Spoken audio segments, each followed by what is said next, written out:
Assalamualaikum warahmatullahi wabarakatuh dan salam sejahtera untuk kita semua. Perkenalkan, saya Arumartika Sari, M.Medcom, dosen Prodi Ilmu Komunikasi, Fakultas Ilmu Sosial dan Ilmu Politik Universitas Muhammadiyah Malang. Video ini merupakan bagian dari pernyataan diri saya sebagai dosen dalam unjuk kinerja Tridharma Perguruan Tinggi atau PDD UKTPT dalam bidang pengajaran. Dalam video ini nantinya akan ditampilkan rekaman aktivitas kegiatan belajar mengajar dari mata kuliah Creative Branding. Pada kesempatan ini, saya akan memaparkan salah satu mata kuliah yang saya ampuh. Saya mengajar mata kuliah Creative Branding pada semester genap tahun 2024-2025 yang berbobot 3 SKS dan merupakan mata kuliah wajib peminatan. Mata kuliah Creative Branding membahas konsep, strategi, dan praktiknya melalui studi kasus terkini dalam mengembangkan mempromosikan merek secara kreatif. Mata kuliah ini memberikan pengetahuan teoritis dan praktis kepada mahasiswa, mencakup elemen-elemen merek, identitas, arketipe, customer journey, komunikasi strategi, digital branding, dan pengelolaan krisis merek melalui perkuliahan, FGD, studi kasus, dan proyek kelompok. Mata kuliah ini menerapkan sistem pembelajaran tatap muka dengan learning method yang bersifat aktif dan partisipatif melalui berbagai macam aktivitas seperti ceramah interaktif untuk membangun pemahaman konseptual mahasiswa, FGD untuk membangun critical thinking mahasiswa, case study sebagai gambaran nyata penerapan konsep dan teori di dunia industri, serta project-based learning dalam bentuk proyek kelompok untuk memperkuat kemampuan berkolaborasi dan soft skill pendukung lainnya. Capaian pembelajaran berdasarkan CPL Prodi dari mata kuliah ini meliputi CPL 3, mahasiswa menguasai konsep dan teori dasar di bidang komunikasi, CPL 4, mahasiswa mampu menerapkan pemikiran sistematis, kritis, dan kreatif dalam pengembangan dan implementasi seni, ilmu, dan praktek komunikasi. CPL 5, mahasiswa mampu mengambil keputusan secara tepat berdasarkan data dalam pengembangan dan penyelesaian masalah komunikasi di masyarakat atau profesional. CPL 6, mahasiswa mampu mengkaji implikasi penerapan ilmu dan teknologi komunikasi dalam bentuk proyek karya kreatif. Dan CPL 9, mahasiswa mampu menguasai keterampilan di bidang komunikasi, di antaranya public speaking dan penulisan kreatif. Capaian pembelajaran mata kuliah sendiri, yang pertama, mahasiswa memahami konsep dasar branding dan fungsi strategisnya dalam komunikasi pemasaran. Yang kedua, mahasiswa mampu menganalisis identitas merek serta mengidentifikasi arketipe merek. Yang ketiga, mahasiswa mampu merancang storytelling merek yang kreatif dan konsisten dengan nilai dan tujuan brand. Yang keempat, mahasiswa mampu memetakan customer journey dalam menentukan brand touchpoint yang relevan. Yang kelima, mahasiswa mampu mengevaluasi strategi komunikasi dan digital branding dengan pendekatan kreatif. Yang keenam, mahasiswa mampu mengidentifikasi potensi krisis merek dan menyusun rencana penanganan respon komunikasi merek. Dan yang ketujuh, mahasiswa mampu merancang proposal kampanye branding kreatif berbasis hasil riset audience dan positioning. Media pembelajaran yang akan saya gunakan dalam kegiatan perkuliahan, yang pertama adalah PowerPoint, yang kedua studi kasus yang terkini dan terupdate, yang ketiga artikel ilmiah, serta yang terakhir adalah video pembelajaran. Sedangkan untuk materi pembelajarannya meliputi Introduction to Creative Branding, Brand Identity, Brand Archetype and Brand Character, Brand Value and Brand Image, Brand Guideline, Brand Stories, Brand Positioning and Market Segmentation, Customer Journey, Brand Equity, Brand Strategy, Creative Campaigns in Brand Communication, serta Brand Crisis and Response Management. Penilaian dalam mata kuliah Creative Branding ini mencakup 5 komponen utama, yaitu 30% proyek kelompok, 25% UTS, 25% UAS, 10% keaktifan, dan 5% kehadiran. Semua penilaian dilakukan berdasarkan rubrik yang jelas dan terukur, dalam rangka menciptakan pengalaman dan atmosfer belajar yang dapat memaksimalkan potensi mahasiswa dan mendorong untuk berpikir kritis, solutif, serta adaptif terhadap perubahan, sehingga mampu menjadi lulusan yang siap menghadapi tantangan industri dan dunia kerja yang dinamis. Berikut adalah rekaman aktivitas pembelajaran dari mata kuliah ini. Assalamualaikum warahmatullahi wabarakatuh, selamat pagi semuanya. Sehat ya? Oke, hari ini di pertemuan 10 kita akan membahas terkait dengan branding strategis. Jadi nanti akan ada beberapa poin seperti biasanya ya yang akan saya jelaskan, dan di akhir perkuliahan saya akan memberikan brief baru lanjutan dari penugasan yang sudah kita kerjakan di minggu sebelumnya. Oke, akan ada 2 poin utama yang menjadi pembahasan. Yang pertama adalah tentang market challenge, dan yang kedua kita akan bahas tentang branding strategis. Feel free kalau ada pertanyaan boleh langsung ditanyakan, atau ada poin-poin yang kurang jelas boleh ditanyakan juga, nanti akan saya ulang. Oke, kita mulai ya. Baik, pembahasan pertama terkait dengan market challenge. Nah, market challenge di sini saya ingin menggambarkan atau memberikan gambaran tentang dunia atau persaingan pada pasar, kondisi pasar pada saat ini.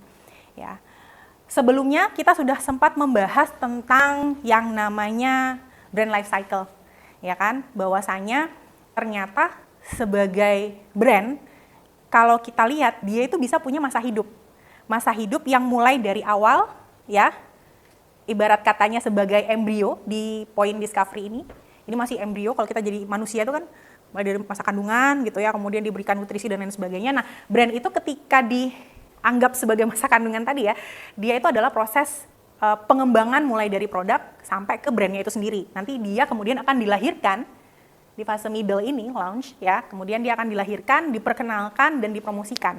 Dan endingnya ternyata namanya juga life cycle, brand itu bisa mengalami penurunan bahkan mati. Nah, itu yang kita bahas minggu lalu. Jadi ternyata bisa kita lihat di sini ya, bahwasanya pada tahapan product life cycle itu bisa mati. Tapi kalau dari grafik ini ada yang baru nih. Ya, kalau kemarin endingnya adalah brand itu bisa mati, Bu. Sekarang ada yang baru. Ternyata ada yang namanya tahapan product extension. Product extension ini adalah ternyata ketika sebuah brand itu sudah mulai masuk pada fase maturity, ya, sudah di puncak, kalau dia dalam tanda kutip takdirnya itu akan decline, masuk ke fase akhir, ternyata bisa ada tambahan lagi. Fasenya bisa diperpanjang. Namanya adalah product extension ini. Jadi brand yang sudah pada masa puncak mau mulai memasuki penurunan, decline, itu masih bisa kita perpanjang lagi masa hidupnya. Ada yang ditanyakan atau ada yang bingung poin ini? Ibu, saya mau tanya. Silakan. Adakah contoh kasus dari produk life cycle ini? Untuk poin yang product extension ya, oke. Contohnya kebetulan saya di sini punya 2 brand. Yang pertama adalah Bata, yang kedua adalah Revlon. Saya yakin 2 brand ini kalian udah cukup familiar. Bata misalnya, dulu kita tuh masa-masa kecil saya sih. Jadi kalau mau lebaran tuh kayaknya nggak afdal kalau saya nggak punya sepatu atau sandal Bata baru. Atau mau masuk sekolah nih, ya ketika SD, SMP, kalau nggak pakai Bata, zaman saya dulu tuh kayak, saya nggak mau masuk sekolah gitu ya. Kalau sekarang mungkin udah beda, udah macam-macam kan brandnya. Nah, Bata ini adalah salah satu pioner brand sepatu di Indonesia yang cukup besar. Dulu sempat dikira brand luar, ya ternyata Bata itu adalah punya Indonesia. Nah, Bata sendiri itu di tahun 2024 itu menyatakan diri sebagai brand yang bangkrut, menyatakan dirinya bangkrut. Dan imbasnya adalah dia juga menutup pabriknya serta mem-PHK ratusan pekerja. Bata ini adalah contoh ketika brand itu apa tadi? Nggak bisa product extension, dia fasenya decline, turun terus, tidak bisa dalam tanda kutip menyelamatkan dirinya, memperpanjang masa hidupnya. Nah, sementara contoh kasus yang kedua adalah Revlon. Ada yang tahu Revlon? Mungkin yang cewek-cewek pakai ya, Revlon. Dan Revlon ini juga salah satu produk yang lama gitu, udah lama ada. Mungkin dari ibu kalian juga menggunakan Revlon gitu. Revlon itu adalah contoh ketika sebuah merek itu bisa memperpanjang masa hidupnya. Jadi dia sempat diisukan bangkrut. Tapi itu terjadi di tahun 2023 ya. Sempat diisukan bangkrut, tapi ternyata dia bisa bertahan bahkan sampai sekarang. Tahun 2005 kita masih bisa lihat ada Revlon, produknya masih tetap bisa kita jumpai ya. Di counter-counter, di mall-mall, dia tetap ada gitu. Kenapa bisa terjadi? Yang satu bangkrut, yang satu bertahan. Padahal dua-duanya nih kalau kita lihat merek yang bukan sembarangan kan, dia punya track record yang bagus. Jadi Bata tidak bisa membaca situasi dan menyesuaikan diri dengan kondisi pasar. Ya, tidak bisa menyesuaikan diri dengan permintaan pasar dan minat dari pasar. Akhirnya yang terjadi apa? Bata terpaksa bangkrut, menutup usahanya. Sementara di sisi lain Revlon dia bisa membaca situasi, bisa membaca kebutuhan dari pasar. Revlon itu dulu kan dikenalnya sebagai make up yang dalam tanda kutip berat. Ya, sementara trennya sekarang apa? Make up no make up look gitu ya. Make up no make up look. Jadi pakai make up tapi nggak kelihatan kayak pakai make up gitu. Itu agak aneh sebenarnya ya, tapi itu memang trennya yang disukai sekarang seperti itu. Nah, Revlon kemudian mendevelop produknya dan juga mengkomunikasikan produk barunya tadi, inovasinya tadi dengan cukup baik, sehingga dia bisa tadi di fase decline bisa naik lagi. Nah, itu yang terjadi. Sudah cukup menjawab kira-kira? Sudah ada bayangan ya, teman-teman ya. Berikutnya, dari dua kasus tadi kita dapat pelajaran bahwasanya crafting a brand's communication strategy that resonate with the target audience is crucial. Jadi intinya adalah resonate with the target audience. Brand nggak cukup hanya melakukan inovasi produk, tapi harus mengkomunikasikan inovasi tadi supaya bisa diterima oleh si target audiensnya dengan berbagai macam cara. Ya, salah satunya adalah brand itu harus paham bahwa core values-nya dia itu apa sih? Kenapa dia harus ada? Kalau di pembahasan minggu-minggu sebelumnya kan kita bahas tentang value. Apa sih alasan brand ini eksis? Apa sih alasan brand ini atau merek ini ada? Dia harus paham dulu itu. Nanti kalau dia sudah paham, dia akan bisa mengembangkan inovasi-inovasi sesuai dengan core values-nya tadi, dan kita bisa mengkomunikasikannya sesuai dengan kebutuhan target audience. Kurang lebih seperti itu. Ya. Dengan dia tadi memahami core values-nya, dia akan bisa membangun connection yang lasting impact. Dampaknya jadi lebih panjang, nggak hanya sekedar hit and run. Berikutnya, terus strategi apa yang bisa kita lakukan untuk menghadapi situasi yang berkembang dengan cukup kompleks? Ya, nggak cuma ke business to business dan business to customer, tapi juga business to AI. Nah, ada sebenarnya basic branding strategies. Branding strategies ini bukan sesuatu yang baru sebenarnya, tapi kita bisa mengadaptasi dan mencoba memasukkan inovasi-inovasi teknologi supaya branding strategis kita jadi lebih maksimal dan bisa lebih relevan. Yang pertama, brand building strategis. Brand building strategis ini fokusnya adalah untuk long term effort. Jadi ini adalah long term effort yang dia tujuannya untuk membangun brand supaya lebih bisa bertahan lama. Dengan cara apa? Dengan cara, kemarin kita juga sempat bahas ya, bahwa kita harus tahu brand identity kita itu apa. Jadi ketika kita mau mengkomunikasikan brand kita ke target audience, itu harus ada brand guideline yang jelas berdasarkan brand identity kita. Kemudian konsisten dalam komunikasi. Karena kita udah punya brand guideline berdasarkan brand identity, maka komunikasinya juga harus konsisten. Nggak bisa hari ini A, besok B. Dilanjut dengan create positive consumer experience. Jadi tujuan utama dari brand building strategis adalah gimana caranya kita bikin experience atau pengalaman yang impactful dan terkenang-kenang, positif tapi ya, jangan yang negatif tentu saja. Case tadinya apa? Contoh Apple. Apple tidak hanya fokus ke produknya. Kita tahu bahwa produk Apple kan inovasinya sangat bagus gitu ya. Benchmarknya kalau kita Apple tuh udah kualitasnya oke gitu ya. Nah, tapi tidak hanya fokus di pengembangan produk, dia juga berusaha untuk mengkomunikasikan brand identity-nya dan memberikan pengalaman yang baik buat konsumen. Contoh, nggak cuman sekedar kamu beli barangnya Apple terus udah, tapi ada after sales-nya. Ya, misalnya dia memberikan pelayanan di counter-counternya, kalau misalnya barangnya ada masalah, rusak, ketika kembali pasti akan dilayani dengan baik. Nggak yang kemudian dibikin nunggu, dibikin kesel, dibikin bete, tapi dilayani dengan baik. Jadi orang ketika beli Apple itu nggak cuma beli produk, tapi juga beli servisnya. Nah, itu yang ditawarkan sama Apple. Kemudian juga contoh lain adalah Starbucks.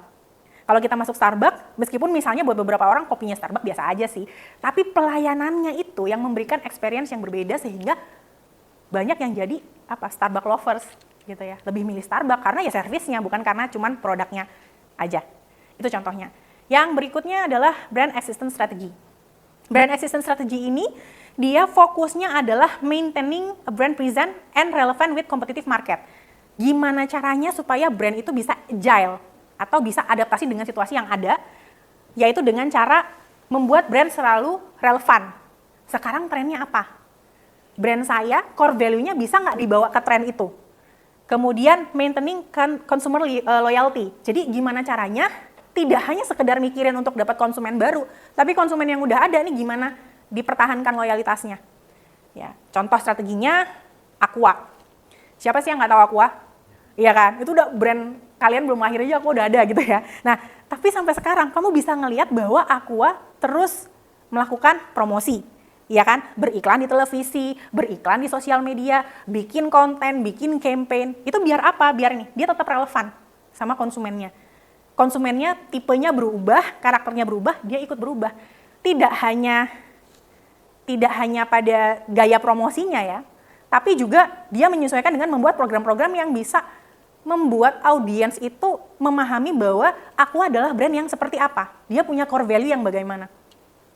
Gitu. Dan ada, kalau di Aqua mungkin loyalty programs-nya nggak terlalu signifikan bisa kita lihat karena nggak ada member get member gitu ya misalnya, atau dia nyari VIP member itu nggak ada memang kalau di Aqua. Tapi kita bisa lihat bagaimana agile-nya Aqua dalam mengadopsi perubahan dan tren yang ada. Dulu waktu rame-ramenya AADC 2, dia jump in ikut tren itu misalnya. Terus tren yang terbaru lagi apa sekarang? Jadi dia mencoba, oke, trennya sekarang apa? Cocok nih sama value saya masuk deh ke situ. Gitu. Yang ketiga ada co-branding strategi. Co-branding strategi sendiri itu gampangnya gini, ada dua brand kerjasama untuk membuat bisa jadi produk baru, bisa jadi produknya sebenarnya sama, tapi dia jadi punya penawaran yang lebih. Contoh nih, ada Swallow sama Indomie. Tahu brand Swallow nggak? Pasti pakai ya, meskipun nggak tiap hari gitu, meskipun nggak tiap saat. Tahu lah Swallow. Itu kan Indonesia pride gitu ya. Terus Indomie juga pasti tahu lah ya. Siapa yang di sini nggak makan Indomie? Kayaknya semua pada makan kan? Ya, dua brand ini melakukan strategi co-branding untuk membuat satu produk baru. Produknya apa sih? Nih, sandal edisi khusus, limited edition. Ada motifnya Indomie. Ya. Tujuan dari co-branding ini sebenarnya apa? Tujuannya adalah supaya bisa saling meningkatkan value satu sama lain. Ya, jadi Indomie nggak cuma sekedar mie, Swallow nggak cuma sekedar sandal, tapi ada satu produk baru. Benefitnya apa? Expand potential market. Indomie bisa mengakuisisi konsumennya sandal Swallow. Begitu juga sebaliknya, Swallow bisa mengakuisisi konsumennya si Indomie. Juga boost brand awareness. Orang jadi makin ngeh nih, makin kenal, makin sadar karena ada yang lucu nih gitu kan. Kata lucu itu kan pasti udah menarik perhatian gitu ya. Jadi dia bisa meningkatkan awareness gitu. Dan shares resource and strength between brands. Saling berbagi resource, saling berbagi kekuatan antara dua brand ini. Sama-sama punya kekuatan, si Indomie sama Swallow sama-sama terkenal, brand lokal gitu ya, Indonesian pride. Ya, kolaborasinya bisa menambah value dari kedua brand ini. Contohnya ya tadi Indomie sama Swallow. Oke, sebelum saya lanjut ke strategi terakhir, ada yang mau tanya mungkin? Izin bertanya, Bu. Iya. Ada nggak sih resiko dari strategi co-branding itu sendiri? Oke, pertanyaannya bagus. Resikonya apa nih?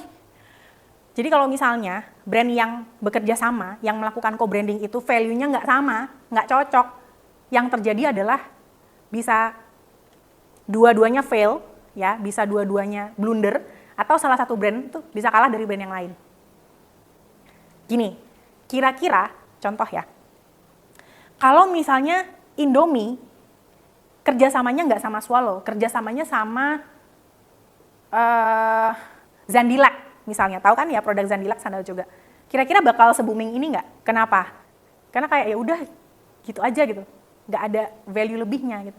Tapi karena dia kerja sama Swallow, dia jadi sesuatu yang beda. Karena apa? Swallow kan sempat rame ya, sempat booming kan ketika dipakai sama siapa? Sama membernya boyband K-pop EXO. Ya sempat rame tuh waktu itu ya di Twitter. Yang cowok-cowok kayak bingung, aduh saya nggak tahu EXO Bu. Saya taunya siapa? Kalian taunya siapa? Hah? Blackpink. Jadi ketika dia dipakai sama si artis K-pop ini sebagai airport fashion ya waktu itu jatuhnya ya. Orang-orang jadi wah, bangga nih kita dia pakai Swallow. Orang Indonesia kan suka gitu ya, over pride gitu kalau dipakai barangnya sama artis-artis, apalagi orang yang terkenal ya K-pop gitu ya, siapa yang nggak bangga gitu kan. Meskipun nggak kenal tuh banyak waktu itu rame ya.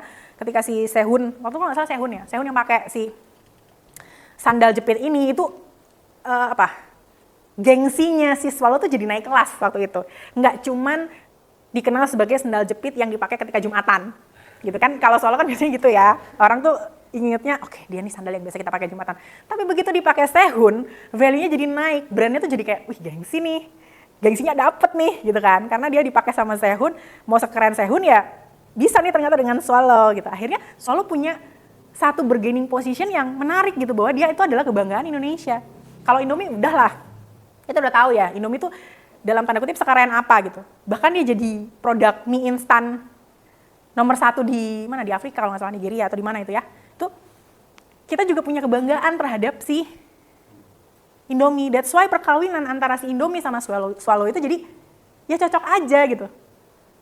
Nah, menarik kalau misalnya Bata mengambil kesempatan ini juga. Bayangin ketika Bata tuh bisa ngelihat bahwa oke, aku bakal bikin limited edition nih ya.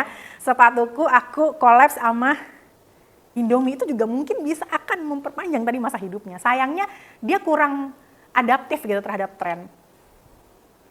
Sehingga ya melewatkan kesempatan-kesempatan seperti ini. Ada nggak Bu contoh-contoh brand yang co-branding tapi gagal? Ada. Ya, misal kita ngelihat contoh brand-brand yang nggak cocok sama sekali gitu. Misalnya yang satu adalah produk kesehatan, dia kolaborasi sama produk yang nggak sehat sama sekali gitu. Dia akan jadi nggak nyambung atau nggak berhasil karena itu adalah kontradiksi. Value antara brand A dengan brand B nggak ketemu. Jadi yang harus digarisbawahi adalah ketika kita mau melakukan co-branding, kita harus pasti ini. Important factors-nya adalah alignment of brand values. Brandnya harus sama-sama punya value yang seimbang, sama-sama kuat. Atau kalaupun misalnya yang satu lebih lemah, minimal visinya sama. Jangan sampai brand yang dia itu tidak pro terhadap lingkungan, kita satuin sama brand yang pro terhadap lingkungan. Itu kan akan jadi kontradiksi. Dan clear partnership agreement, itu juga penting. Jadi harus ada agreement yang jelas antara kedua brand. Karena yang di sini dilakukan kerjasamanya adalah berbagi resource itu tadi. Apakah sudah cukup jelas penjelasannya? Jawabannya? Aman ya? Oke. Sekarang kita masuk ke strategi berikutnya, yaitu rebranding strategi. Udah deh langsung ke contohnya, Gojek.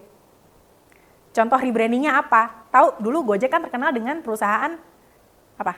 Transportasi online. Tapi sekarang dia berkembang menjadi semuanya ada, kayak perusahaan Palu Gada kan, ya jatuhnya. Apa finance ada, makanan bisa, ngirim barang bisa, beli belanja juga bisa gitu ya. Gojek melihat ini sebagai sebuah momen untuk mengupgrade dirinya. Dia mengambil strategi rebranding yaitu dengan mengubah apa? Logo. Namanya tetap sama Gojek. Kenapa dia tetap memilih namanya sama? Karena itu udah melekat banget. Orang bilang Grab aja tetap bilang Gojek ya kan? Ya nggak sih? Karena dia udah masuk top of mind tuh, sehingga dia ngeliat ini potensi yang sangat bagus, jangan disia-siain. Oke, namanya tetap sama tapi kita ubah. Ubah apa? Visi misi perusahaan berubah, kita sesuaikan dengan brand identity-nya. Dia rebranding di brand identity, mengubah logo, mengubah filosofinya, disesuaikan dengan keadaan atau situasi terkini. Nah, kenapa sih branding itu penting atau kapan kita harus melakukan rebranding? Yang pertama adalah ketika brand sudah mengalami declining perception. Jadi orang udah mungkin mulai lupa atau ada pesaing yang dianggap lebih bagus. Itu bisa jadi salah satu faktor atau indikator, oke kayaknya kita perlu rebranding. Yang kedua adalah change target market. Kalau target marketnya berubah, itu juga perlu untuk melakukan rebranding. Dan adjustment in line with market trends. Jadi kalau market trends-nya udah benar-benar signifikan berubah, ya kita harus rebranding. Biar nggak ketinggalan. Rebranding itu sebenarnya nggak cuma di logo. Bisa macam-macam. Bisa misalnya kemasannya. Bisa misalnya bentuk produknya. Bisa misalnya gaya komunikasinya. Jadi bisa macam-macam untuk yang namanya rebranding strategi. Kalau kasusnya Gojek, ini secara signifikan kita bisa lihat yang paling berubah adalah logo, brand identity-nya, ya kan? Nah, steps in rebranding apa? Comprehensive brand audit. Jadi harus berdasarkan data yang benar-benar jelas bahwa memang ini harus sekarang untuk melakukan rebranding. Nggak bisa kayaknya saya feeling deh besok rebranding, nggak bisa gitu. Jadi nggak bisa main feeling, harus based on data. Market and audience research juga masuk kategori data. Juga harus melakukan designing in new identity, harus mempersiapkan brand identity yang baru gitu ya, dan strategi launchingnya nanti seperti apa. Contoh, selain Gojek ada Meta. Meta tadinya apa? Facebook, ya kan? Terus ini cukup signifikan gitu ya, cukup signifikan karena tadinya dari Facebook berubah jadi Meta, jadi super app. Arahnya mau ke arah sana kan si Meta ini. Akhirnya dia mengubah nama, mengubah logo, mengubah gaya komunikasi dan lain sebagainya. Itu contoh lain dari rebranding. Terakhir, digital branding strategy. Singkatnya gini, digital branding strategi itu adalah membawa strategi yang A, B, C, D tadi, yang 4 strategi tadi, tapi didigitalkan. Karena poinnya adalah playground-nya media digital. Sasarannya adalah masyarakat digital. Itu sederhananya kurang lebih seperti itu. Intinya kalau kita ngomongin digital branding strategi, udah pasti pakai media digital, ya kan? Contohnya, kayaknya hampir semua brand sekarang menggunakan strategi ini. Kenapa? Karena ya konsumennya juga emang udah lari ke digital rata-rata. Ya jarang kan ada orang yang nggak punya akun sosmed. Bahkan sekarang satu orang bisa punya lebih dari satu akun sosmed gitu. Ya, key komponennya tentu saja harus punya brand storytelling yang kuat. Dan itu kita udah bahas di pertemuan-pertemuan sebelumnya. Kemudian dia juga harus paham ada yang namanya SEO optimize. Bermain SEO di situ, algoritma, SEO, dan perlu dipastikan bahwa gaya komunikasinya itu harus benar-benar kuat dan mudah untuk diingat dan diasosiasikan dengan brand tersebut. Contohnya Netflix. Netflix ini menarik ya, pasti kalian juga tahu lah Netflix itu brand yang bergerak di bidang apa, produknya apa gitu ya. Gaya Netflix mengkomunikasikan dirinya di digital itu cukup menarik. Jadi Netflix itu kalau kamu perhatiin di sosial medianya, itu kan dia punya ada UK sendiri, ya, Indonesia sendiri, Amerika sendiri. Dan dia menyesuaikan gaya komunikasinya sesuai dengan pasarnya itu tadi. Orang UK minatnya akan beda sama orang Thailand, akan beda sama orang Indonesia, akan beda sama orang Malaysia. Jadi gaya komunikasinya disesuaikan, etikanya juga disesuaikan dengan negara tersebut, apa yang boleh, apa yang nggak boleh. Contoh kalau di UK, di Amerika mungkin konten-konten yang mengandung isu-isu LGBT ya fine-fine aja, atau yang cukup terbuka gitu mungkin fine-fine aja. Tapi kalau di Indonesia kan nggak boleh. Nah, dan dia menyesuaikan itu. Itu contoh digital branding si Netflix ya, yang mencoba tetap sebagai dirinya, tetap sebagai Netflix, tapi mengkomunikasikannya dengan sesuaikan tetap dengan targetnya dan menggunakan media digital. Itu kira-kira. Sebelum kita masuk ke next brief, ada yang mau bertanya atau sudah clear semuanya? Aman ya? Oke. Ya, jadi berbagai macam contoh kasus tadi itu bisa sebenarnya jadi pelajaran buat kita. Brand itu melakukan sebuah strategi itu pasti ada sebabnya. Memilih brand itu pasti ada memilih strategi tersebut itu pasti ada sebabnya. Nah, itu ada kaitannya sama brief berikutnya. Apa brief berikutnya? Sebelumnya kan kita sudah mencoba untuk menganalisis brand pilihan kalian sendiri ya. Masing-masing kelompok sudah punya brand pilihan sendiri. Nah, kali ini saya minta coba silakan kalian analisis kira-kira brand yang kalian pilih, kan ada yang milih Something kemarin, ada yang pilih Eager ya kan. Coba dilihat brand-brand yang kalian pilih itu sudah pernah melakukan strategi apa aja. Silakan diidentifikasi ya. Mereka sudah pernah melakukan strategi apa saja dan mana yang berhasil, mana yang gagal. Ada nggak yang gagal? Ketika menemukan strategi yang gagal, silakan breakdown apa kira-kira penyebab kegagalannya. Oke? Identifikasi penyebab kegagalannya, dan yang terakhir, setelah kamu identifikasi kegagalannya, silahkan dibikin summary-nya, rekomendasinya. Oke, karena strategi ini gagal, maka rekomendasinya apa? Oke, ada pertanyaan terkait dengan tugasnya? Cukup ya? Oke, kalau begitu berarti pertemuan kita selesai. Minggu depan, sebelum kelas dimulai, kita akan quick review terkait dengan penugasan Anda, ya. Nanti akan saya pilih secara acak case study-nya dari kelompok masing-masing. Mungkin saya akan ambil dua case study, kita akan bahas. Yang sisanya saya akan review secara langsung melalui Gdocs, seperti biasa. Oke, terima kasih atas waktunya. Semoga sehat selalu, kita ketemu lagi minggu depan. Jangan lupa tugasnya dikerjakan. Kalau ada pertanyaan, silahkan bisa langsung ditanyakan melalui grup WhatsApp di kelas. Oke, saya tutup. Wassalamualaikum warahmatullahi wabarakatuh. Terima kasih semuanya. Demikian video aktivitas pengajar saya sebagai unjuk kerja Tridharma Perguruan Tinggi dalam bidang pengajaran. Atas perhatiannya saya ucapkan terima kasih.